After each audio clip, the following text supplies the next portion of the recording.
আসসালামু আলাইকুম রহমতুল্লাহ। আশা করি আপনারা সকলে আল্লাহ তাআলার রহমতে ভালো আছেন।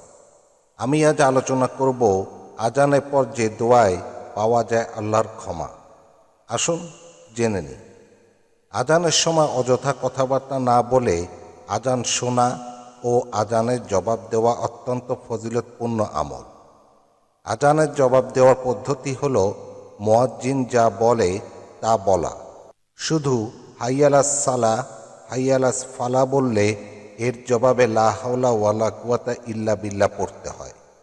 নবীজি সাল্লাল্লাহু আলাইহি ওয়াসাল্লাম বলেছেন, যে ব্যক্তি দৃঢ় বিশ্বাসের সঙ্গে মুয়াজ্জিন যা বলে তাই বলে সে জান্নাতে প্রবেশ করবে। সূত্র সুনানে নাসাই।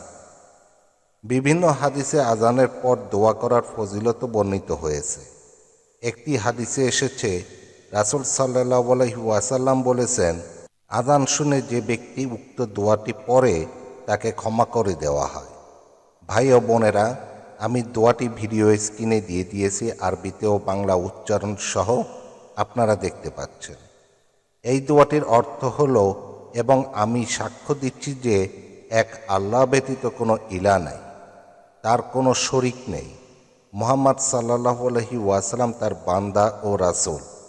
আমি আল্লাহকে রব হিসাবে, মুহাম্মদকে রাসূল হিসাবে এবং ইসলামকে দিন হিসাবে পেয়ে সন্তুষ্ট।